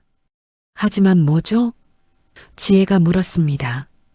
백사는 무거운 표정으로 대답했습니다. 어떤 이는 비극적인 최후를 맞았습니다. 천명지상은 축복이자 동시에 저주일 수 있어요. 모든 건 그 사람이 어떤 선택을 하느냐에 달렸죠. 지혜는 몸이 떨렸습니다. 축복과 저주라니요. 자신은 그저 평범하게 살고 싶을 뿐인데요. 백사는 지혜의 손을 잡았습니다. 두려워하지 마세요. 제가 도와드리겠습니다. 지혜 양이 올바른 선택을 할 수 있도록 옆에서 조언해 드릴게요. 지혜는 눈물이 날 것 같았습니다. 평생 혼자였던 그녀에게 누군가 도와주겠다는 말은 큰 위로였으니까요. 감사합니다. 정말 감사합니다. 그때 연구소 문이 열리며 누군가 들어왔습니다. 최민호 부회장이었죠. 어르신 실례합니다. 지혜 양이 여기 계신다고 들어서 백사는 고개를 끄덕였습니다. 들어오시죠. 마침 잘 오셨습니다. 최민호는 지혜에게 공손히 인사하고 백산 옆에 앉았습니다. 백산이 입을 열었습니다. 민호 씨, 제가 20년 전에 뭐라고 했었죠? 최민호는 즉시 대답했습니다. 3년만 버티면 큰 기회가 온다고 하셨습니다. 그 말씀대로 정확히 3년 뒤에 대한전자와 계약을 맺었고 지금의 자리까지 올 수 있었습니다. 백사는 지혜를 바라보며 말했습니다. 제 말은 틀린 적이 없습니다. 최민호가 지혜에게 말했습니다. 지혜 양, 제가 어르신을 처음 만났을 때 저도 양처럼 믿을 수 없었습니다. 관상 같은 게 무슨 의미가 있나 싶었죠. 하지만 어르신의 말씀은 하나하나 현실이 됐습니다. 그래서 저는 지금 어르신이 양에 대해 하시는 말씀도 틀림없이 현실이 될 거라고 믿습니다. 지혜는 혼란스러웠습니다. 믿고 싶은 마음과 두려운 마음이 교차했죠. 그럼 저는 이제 어떻게 해야 하나요? 제안받은 것들 중에 뭘 선택해야 할까요? 백사는 고개를 저었습니다. 아직은 때가 아닙니다. 급하게 선택할 필요 없어요. 천명지상을 가진 사람은 때가 되면 자연스럽게 길이 열립니다. 그때가 언제인데요? 지혜가 물었습니다. 백사는 창밖을 바라보며 말했습니다. 곧입니다. 아마 한 달 안에 양에게 결정적인 순간이 올 겁니다. 그때 양이 어떤 선택을 하느냐에 따라 모든 게 달라지죠. 지혜는 가슴이 답답했습니다. 한 달 안에 무슨 일이 일어난다는 걸까요? 최민호가 조심스럽게 물었습니다. 어르신, 혹시 그게 무슨 일인지 알 수 있을까요? 백사는 고개를 저었습니다. 관상은 운명의 방향은 보여주지만 구체적인 사건은 보여주지 않습니다. 다만 큰 전환점이 온다는 것만 알 수 있죠. 그게 기회인지 위기인지는 그 순간이 와봐야 압니다. 지혜는 불안했습니다. 알 수 없는 미래, 예측할 수 없는 전환점이 자신을 기다리고 있다니요. 저 무서워요. 제가 잘할 수 있을지 모르겠어요. 백사는 부드럽게 웃었습니다. 두려워하는 게 당연합니다. 하지만 지혜 양은 이미 준비되어 있어요. 고아원에서 자라며 겪은 모든 고난이 양을 강하게 만들었죠. 무시당하고 차별받으며 배운 인내가 양의 힘입니다. 최민호도 거들었습니다. 맞습니다. 저도 바닥까지 떨어져 봤기 때문에 지금의 성공을 이룰 수 있었습니다. 고난은 사람을 만들어요. 지혜 양은 이미 충분히 강한 사람입니다. 지혜는 그들의 말에 조금 위로를 받았습니다. 하지만 여전히 마음 한구석은 불안했죠. 백산이 말했습니다. 지혜 양 한 가지만 약속하세요. 어떤 선택을 하든 자신의 양심을 따르겠다고요. 권력이나 돈에 흔들리지 않고 옳다고 생각하는 길을 가겠다고요. 지혜는 고개를 끄덕였습니다. 약속할게요. 저는 제가 힘들었던 만큼 다른 사람들이 힘들지 않게 도와주고 싶어요. 백산의 눈에 만족스러운 빛이 스쳤습니다. 그거면 됩니다. 그 마음을 잃지 마세요. 천명지상을 가진 사람이 올바른 마음을 가지면 세상을 바꿀 수 있습니다. 하지만 잘못된 마음을 가지면 그는 말을 멈췄지만 지혜는 알 수 있었습니다. 비극이 온다는 것을요. 연구소를 나서는 지혜에게 백산이 마지막으로 말했습니다. 한 달 후에 다시 오세요. 그때쯤이면 양의 운명이 어떻게 펼쳐질지 좀 더 명확해질 겁니다. 지혜는 고개를 숙여 인사하고 연구소를 나왔습니다. 저녁 햇살이 골목을 비추고 있었고 지혜는 천천히 걸으며 생각했습니다.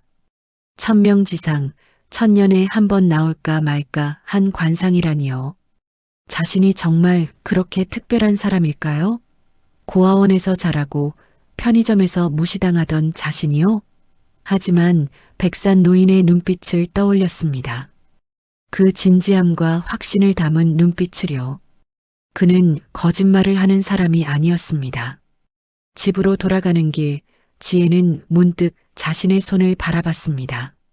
편의점에서 일하며 거칠어진 손이었죠. 하지만 이제 이 손으로 무엇을 할 수 있을까요? 백산의 말대로 정말 많은 사람들을 도울 수 있을까요? 지혜는 주먹을 꽉 쥐었습니다. 해보자. 무섭지만 해보는 거야. 그날 밤 지혜는 명함들을 다시 꺼내봤습니다. 그리고 그 중 하나를 골랐죠. 사회복지재단 이사장의 명함이었습니다. 일단 내가 할 수 있는 일부터 시작하자. 나처럼 힘든 사람들을 돕는 일부터. 지혜는 처음으로 자신의 미래에 대해 구체적으로 생각하기 시작했습니다. 하지만 그녀는 아직 몰랐습니다. 한 달 후 자신에게 닥칠 놀라운 진실을요. 그 진실이 모든 것을 바꿔놓을 거라는 사실도요. 그리고 그 진실이 백산조차 예상하지 못한 것이라는 사실도 말이죠. 한 달이 흘렀습니다. 지혜는 그동안 사회복지재단에서 일하기 시작했죠. 고아원 아이들을 돕고 어려운 사람들에게 장학금을 전달하며 보람찬 나날을 보냈습니다. 사람들은 점점 더 그녀에게 관심을 가졌고 언론에서도 고아 출신에서 복지계의 새 별로라는 제목으로 기사를 내보냈어요. 하지만 지혜는 여전히 자신이 정말 특별한 사람인지 확신할 수 없었습니다. 그날은 지혜가 백산 노인과 약속한 날이었습니다.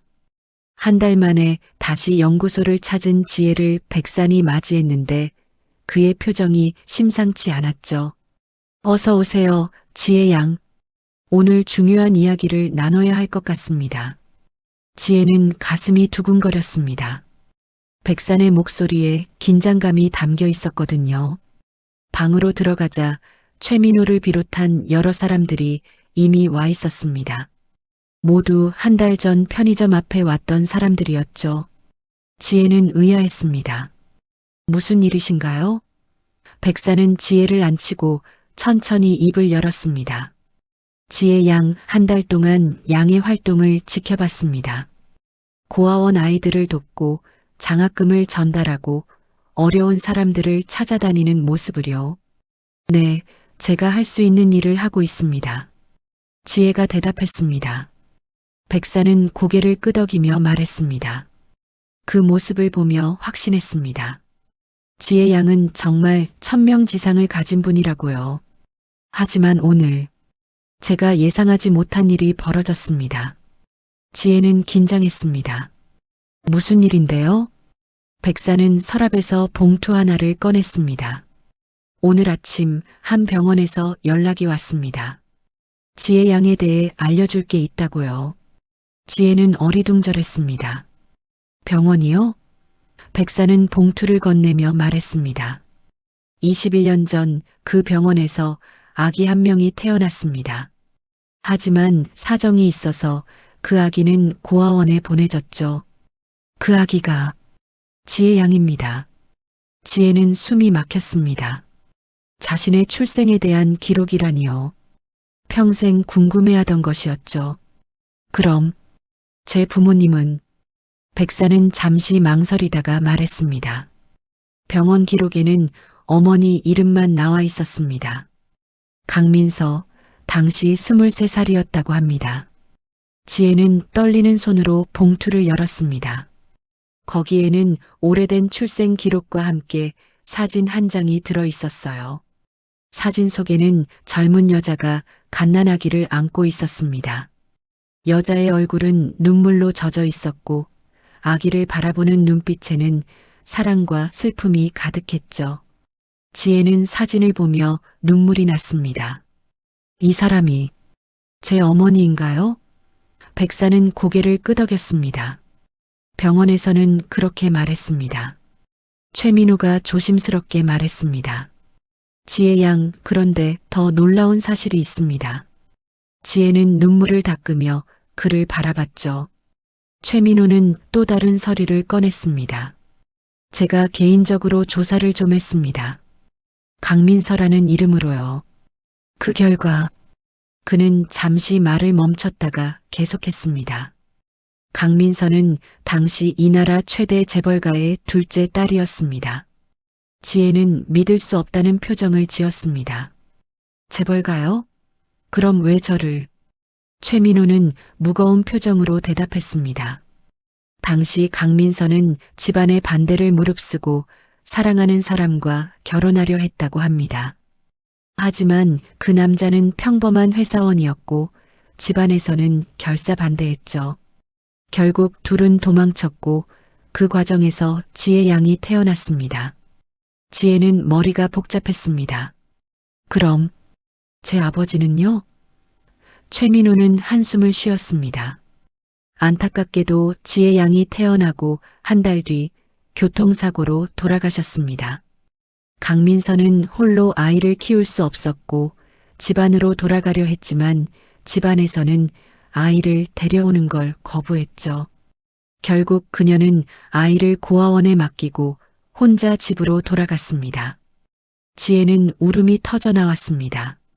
자신을 버린 것이 아니라 어쩔 수 없었던 거였어요. 그럼 제 어머니는 지금 어디 계세요? 최민호는 조심스럽게 대답했습니다. 강민서는 20년 전 교통사고로 세상을 떠났습니다. 지혜 양을 고아원에 맡긴 지 1년 뒤였죠. 지혜는 주저앉을 것 같았습니다. 어머니를 만날 수 없다니요. 백산이 지혜의 어깨를 잡았습니다. 지혜 양, 진정하세요. 아직 이야기가 끝나지 않았습니다. 지혜는 눈물을 닦으며 고개를 들었죠. 백산은 진지한 표정으로 말했습니다. 강민서의 집안, 그러니까 지혜 양의 외가는 지금도 건재합니다. 강그룹이라고 들어보셨나요? 지혜는 눈이 커졌습니다. 강그룹이라면 이 나라 3대 재벌 중 하나였거든요. 설마 그 강그룹이요? 최민호가 고개를 끄덕였습니다. 맞습니다. 지혜 양은 강그룹 회장의 외손녀입니다. 법적으로는 상속권도 있죠. 지혜는 믿을 수가 없었습니다. 자신이 재벌가의 핏줄이라니요. 하지만 그쪽에서는 저를 알고 계신가요? 지혜가 물었습니다. 최민호는 고개를 저었습니다. 모르고 계실 겁니다. 강민서가 아이를 낳았다는 사실 자체를 집안에서는 숨겼거든요. 지혜 양의 존재는 병원 기록으로만 남아있을 뿐입니다. 지혜는 혼란스러웠습니다. 그럼 자신은 어떻게 해야 할까요? 백산이 말했습니다. 지혜 양, 이제 선택하셔야 합니다. 강그룹에 가서 자신의 정체를 밝히고 상속권을 주장할 수도 있습니다. 아니면 지금처럼 조용히 자신의 길을 갈 수도 있죠. 지혜는 잠시 생각에 잠겼습니다. 재벌가의 외손녀라는 사실이 놀랍긴 했지만 그게 자신을 정의하는 건 아니었어요. 저는 지혜가 천천히 입을 열었습니다. 강그룹에 가고 싶지 않아요. 상속권도 필요 없고요. 저는 그냥 제가 하고 있는 일을 계속하고 싶어요. 고아원 아이들을 돕고 어려운 사람들을 돕는 일을요. 백사는 만족스러운 미소를 지었습니다. 그럴 줄 알았습니다. 역시 천명지상을 가진 분답습니다. 최민호가 말했습니다. 하지만 지혜 양 강그룹을 알아야 할 필요는 있습니다. 언젠가 그쪽에서 지혜 양의 존재를 알게 될 수도 있거든요. 그때를 대비해서 지혜는 고개를 끄덕였습니다. 알겠습니다. 하지만 제가 먼저 찾아가지는 않을 거예요. 제 힘으로 이룬 게 아닌 걸 바라고 싶지 않아요. 그때 백산이 놀라운 말을 했습니다. 지혜 양, 사실 제가 양의 관상에서 본 것이 바로 이것이었습니다. 양은 타고난 신분을 가졌지만 그것에 의지하지 않고 스스로의 힘으로 일어설 사람이라고요. 그리고 그렇게 이룬 성취가 더 많은 사람들에게 영감을 줄 거라고요. 지혜는 소름이 돋았습니다. 백사는 자신이 재벌가 핏줄이라는 걸 이미 알고 있었던 걸까요? 어르신, 혹시... 백사는 고개를 저었습니다. 아닙니다. 저도 오늘 아침에 알았습니다. 하지만 양의 관상을 보고 귀한 집안 출신이라는 건 짐작했죠. 다만 그게 중요한 게 아니라고 생각했습니다. 양의 진짜 가치는 신분이 아니라 마음씨에 있으니까요. 지혜는 눈물을 흘렸습니다. 기쁨의 눈물인지 슬픔의 눈물인지 알 수 없었죠. 평생 궁금해하던 자신의 뿌리를 알게 됐지만 동시에 부모님을 영영 만날 수 없다는 사실도 알았으니까요. 하지만 한 가지는 확실했습니다. 자신은 혼자가 아니라는 것, 그리고 자신을 아끼는 사람들이 있다는 것이요. 최민호가 지혜에게 말했습니다. 지혜 양, 저희는 양이 어떤 선택을 하든 지지하겠습니다. 강그룹에 가시든 지금 길을 계속 가시든요. 다만 하나만 기억하세요. 양은 이미 충분히 훌륭한 사람이라는 것을요. 다른 사람들도 고개를 끄덕이며 동의했습니다. 백산이 말했습니다. 지혜 양, 이제 양의 진짜 시험이 시작됩니다. 자신의 신분을 알게 된 후에도 초심을 잃지 않을 수 있는지가 중요하죠. 많은 사람들이 권력과 재산 앞에서 변합니다. 하지만 진짜 천명지상을 가진 사람은 그런 것에 흔들리지 않아요. 지혜는 깊게 숨을 들이마셨습니다. 저는 변하지 않을 거예요. 제가 고아원에서 자라며 느낀 외로움과 슬픔을 다른 아이들은 느끼지 않았으면 좋겠어요. 그게 제가 하고 싶은 일이고 평생 할 일입니다. 백사는 만족스러운 표정을 지었습니다. 그거면 충분합니다. 연구소를 나서는 지혜의 발걸음은 한결 가벼웠습니다. 물론 마음 한구석은 여전히 무거웠지만 동시에 해방감도 느꼈죠. 자신이 누구인지 알았으니까요. 그리고 앞으로 어떤 길을 가야 할지도 명확해졌으니까요. 지혜는 하늘을 올려다봤습니다. 어머니, 저 잘할게요. 걱정 마세요. 그날 밤 지혜는 어머니의 사진을 침대 옆에 놓고 잠들었습니다. 꿈속에서 어머니가 나타나 말했어요. 잘하고 있어, 내 딸. 내가 자랑스럽구나. 지혜는 꿈속에서도 울었습니다. 만날 수는 없지만 어딘가에서 지켜보고 계실 거라는 걸 알았으니까요. 하지만 지혜는 아직 몰랐습니다. 강그룹에서 곧 그녀의 존재를 알게 될 거라는 사실을요. 그리고 그들이 어떤 반응을 보일지, 어떤 제안을 할지도요. 지혜의 진짜 시험은 이제부터 시작될 것입니다. 재산과 권력 앞에서도 초심을 잃지 않을 수 있을지, 그게 바로 천명지상을 가진 사람의 진짜 시험이었으니까요. 2달이 또 흘렀습니다. 지혜는 사회복지재단에서 더욱 활발하게 활동했고 그녀의 이름은 점점 더 많은 사람들에게 알려졌죠. 언론에서는 21살 복지계의 천사라고 불렀고 그녀가 돕는 고아원 아이들의 수는 날로 늘어났습니다. 하지만 지혜는 여전히 검소하게 살았고 자신의 신분에 대해서는 아무에게도 말하지 않았어요. 그날 오후 지혜는 고아원을 방문하고 있었습니다. 자신이 자랐던 바로 그 고아원이었죠. 아이들과 함께 놀아주고 책을 읽어주며 즐거운 시간을 보내고 있었어요. 그때 고아원 원장이 급하게 달려왔습니다. 지혜야, 밖에 손님들이 오셨어. 강그룹에서 오셨다고 하는데 지혜는 가슴이 철렁했습니다. 드디어 올 것이 온 거였죠. 고아원 정문 앞에는 검은색 벤츠 세대가 서 있었고 정장을 입은 사람들이 기다리고 있었습니다.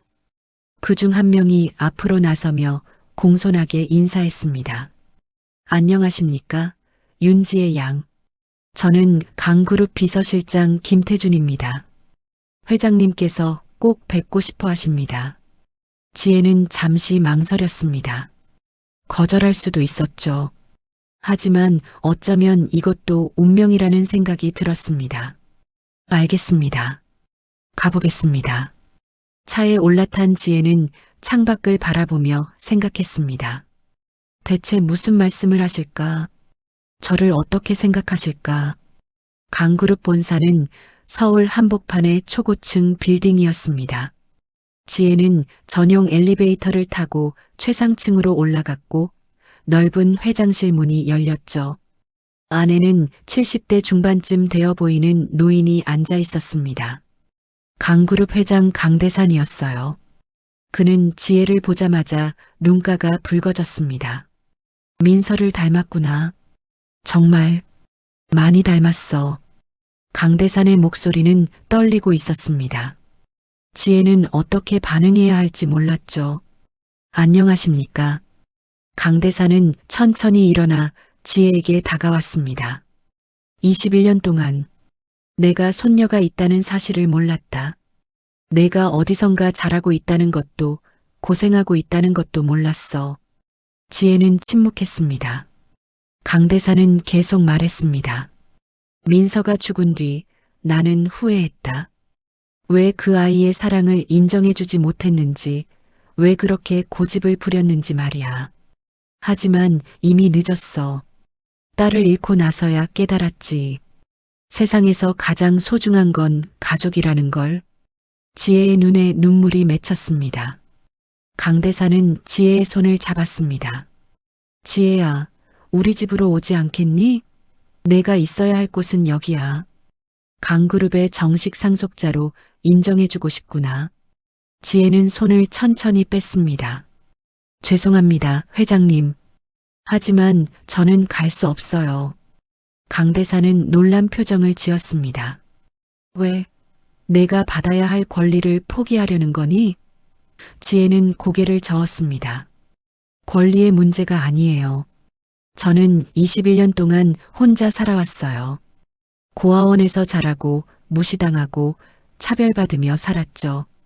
하지만 그 시간들이 저를 만들었어요. 지금의 제가 있게 해준 거예요. 강대사는 지혜를 안타깝게 바라봤습니다. 지혜는 계속 말했습니다. 저는 제가 겪은 고통을 다른 아이들이 겪지 않았으면 좋겠어요. 그래서 고아원 아이들을 돕고 어려운 사람들을 돕는 일을 하고 있어요. 만약 제가 강그룹으로 간다면 그 일을 계속할 수 있을까요? 강대사는 잠시 침묵했습니다. 그리고 천천히 말했습니다. 할 수 있지. 오히려 더 큰 힘으로 도울 수 있어. 강그룹의 자원을 쓰면 지금보다 10배, 100배 많은 사람들을 도울 수 있단다. 지혜는 고개를 끄덕였습니다. 맞아요. 하지만 저는 제 힘으로 하고 싶어요. 주어진 것이 아니라 제가 이룬 것으로 하고 싶어요. 강대산의 눈에 놀라움이 스쳤습니다. 넌 정말 민서를 닮았구나. 고집스럽고 자기 신념이 뚜렷하고 돈과 권력에 휘둘리지 않는 그런 모습이 말이야. 지혜는 조금 웃었습니다. 어머니도 그러셨나요? 강대사는 고개를 끄덕이며 옛날을 회상했습니다. 민서는 재벌가 딸이라는 걸 부끄러워했어. 자기 힘으로 살고 싶다고 했지. 그래서 평범한 회사원을 사랑했고 그와 함께하겠다고 집을 나갔단다. 나는 그때 그 아이를 이해하지 못했어. 왜 좋은 걸 버리고 힘든 길을 가려고 하는지 말이야. 강대산의 목소리에 후회가 묻어났습니다. 하지만 지금은 알 것 같구나. 민서는 진짜 가치가 뭔지 알았던 거야. 돈이나 권력이 아니라 사랑하는 사람과 함께하는 것, 자기가 믿는 길을 가는 것 말이야. 강 대사는 지혜를 바라보며 말했습니다. 그리고 넌 그 아이의 딸답게 같은 선택을 하고 있구나. 지혜는 눈물을 흘렸습니다. 회장님, 저를 이해해 주셔서 감사해요. 하지만 저는 정말 제 길을 가고 싶어요. 언젠가 제가 이룬 것으로 더 많은 사람들을 도울 수 있을 때, 그때 다시 찾아뵙겠습니다. 강 대사는 한참 동안 지혜를 바라봤습니다. 그리고 천천히 고개를 끄덕였죠. 알겠다. 내 뜻을 존중하마. 하지만 한 가지만 약속해라. 힘들 때, 도움이 필요할 때는 언제든 나를 찾아오너라. 너는 내 손녀니까. 지혜는 고개를 숙여 인사했습니다. 감사합니다, 할아버지. 그 호칭을 듣는 순간 강대산의 눈에서 눈물이 흘렀습니다. 21년 만에 처음 듣는 손녀의 목소리였으니까요. 지혜가 회장실을 나서려는 순간 강대산이 불렀습니다. 지혜야, 잠깐만. 그는 서랍에서 작은 상자를 꺼냈습니다. 이건 내 어머니 민서가 아끼던 목걸이란다. 내가 가져라. 민서도 그걸 원할 거야. 지혜는 떨리는 손으로 상자를 받았습니다. 안에는 간단하지만 아름다운 목걸이가 들어 있었죠. 어머니가 이걸 하셨나요? 지혜가 물었습니다. 강대사는 고개를 끄덕였습니다. 항상 하고 다녔지. 민서는 화려한 걸 싫어했어. 간단하지만 의미 있는 걸 좋아했단다. 너처럼 말이야. 지혜는 목걸이를 가슴에 꼭 안았습니다. 소중히 간직할게요. 강그룹 빌딩을 나서는 지혜를 김태준 비서실장이 배웅했습니다. 지혜 양 회장님께서 정말 기뻐하셨습니다. 손녀분을 만나셔서요. 지혜는 고개를 끄덕였습니다. 저도 좋았어요. 할아버지를 만나서. 김태준은 명함을 건넸습니다. 언제든 필요하시면 연락 주세요. 저희는 항상 도와드릴 준비가 되어 있습니다. 그날 저녁 지혜는 백산 노인을 찾아갔습니다. 백산은 지혜를 보자마자 웃었습니다. 강그룹에 다녀왔군요. 어땠습니까? 지혜는 있었던 일을 모두 이야기했습니다. 백산은 만족스러운 표정으로 들었죠. 잘했습니다. 정말 잘했어요. 1000명지상을 가진 사람답게 올바른 선택을 했습니다. 지혜는 백산에게 물었습니다. 어르신, 제가 잘하고 있는 건가요? 혹시 제가 잘못된 선택을 한 건 아닐까요? 백산은 고개를 저었습니다. 아닙니다. 지혜 양은 자신의 길을 찾았어요. 주어진 것이 아니라 스스로 이루는 길을요. 그게 진짜 1000명지상의 길입니다. 하지만 저는 아직 아무것도 이루지 못했어요. 그저 조금씩 도울 뿐인데. 지혜가 말했습니다. 백사는 지혜의 손을 잡았습니다. 지혜 양, 위대한 일은 하루아침에 이루어지지 않습니다. 한 걸음 한 걸음 나아가는 거죠. 지금 양이 돕고 있는 아이들 중에서 훌륭한 사람들이 나올 겁니다. 그들이 또 다른 사람들을 도울 거고요. 그렇게 선한 영향은 퍼져나가는 겁니다. 지혜는 고개를 끄덕였습니다. 그렇겠죠. 저도 그렇게 믿고 싶어요. 백사는 창밖을 바라보며 말했습니다. 제가 50년 동안 수많은 사람들의 관상을 받지만 지혜 양만큼 빛나는 관상은 처음입니다. 그 빛은 돈이나 권력에서 나오는 게 아니에요. 착한 마음에서 나오는 거죠. 한 달이 더 지났습니다. 지혜는 여전히 복지재단에서 일했고 그녀가 돕는 사람들의 수는 계속 늘어났습니다. 어느 날 편의점 앞을 지나가게 됐는데 김 사장이 밖으로 나와 지혜를 불렀죠. 지혜야, 잠깐만. 지혜는 멈춰섰습니다. 김 사장은 머리를 극적이며 말했습니다. 저기, 그때 미안했다. 내가 너한테 너무 심하게 했어. 뉴스 보니까 내가 대단한 일 하고 있더라. 자랑스럽다. 지혜는 웃으며 대답했습니다. 괜찮아요, 사장님. 그때 일도 저한테는 공부였어요. 사람들이 얼마나 힘든지 알게 됐으니까요. 김 사장은 눈시울이 붉어졌습니다. 너 정말 착하구나. 나 같으면 복수하고 싶었을 텐데. 지혜는 고개를 저었습니다. 복수보다 용서가 더 가치 있는 것 같아요. 사장님도 힘드셨을 거예요. 저도 이제 알아요.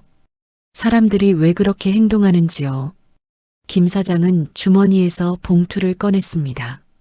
이거 받아라. 그때 떼먹은 돈이야. 미안하다. 지혜는 봉투를 받지 않았습니다. 사장님, 그 돈으로 편의점 아르바이트생들 급여 좀 올려주세요. 그게 저한테 더 의미 있을 것 같아요. 김 사장은 울먹이며 고개를 끄덕였습니다. 그날 밤 지혜는 자신의 방에서 일기를 썼습니다. 오늘도 감사한 하루였다. 고아원 아이들의 웃음을 받고 할아버지의 사랑을 느꼈고 사장님의 사과를 받았다. 나는 정말 행복한 사람인 것 같다. 비록 고생도 많이 했지만 그 고생이 나를 더 강하게 만들었고 더 많은 것을 이해할 수 있게 해줬다. 일기를 쓰며 지혜는 어머니의 목걸이를 만졌습니다. 어머니, 저 잘하고 있죠? 제가 선택한 이 길이 맞는 거죠? 마치 대답이라도 하듯 목걸이가 빛을 반사했습니다. 지혜는 웃으며 창밖을 바라봤죠. 별이 유난히 많이 보이는 밤이었습니다. 21년 전 백산 노인은 한 소녀의 관상을 보고 깜짝 놀랐습니다. 천명지상, 천년에 한 번 나올까 말까 한 관상이었죠. 그리고 그의 예언은 틀리지 않았습니다. 그 소녀는 정말 특별한 사람이 됐어요. 돈과 권력을 가질 수 있었지만 거부했고 대신 약한 사람들을 돕는 길을 선택했으니까요. 사람들은 지혜를 보며 말했습니다. 저렇게 착한 사람이 성공할 수 있을까?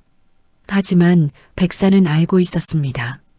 진짜 성공은 돈이나 명예가 아니라 얼마나 많은 사람들에게 선한 영향을 미쳤는가로 판단된다는 것을요.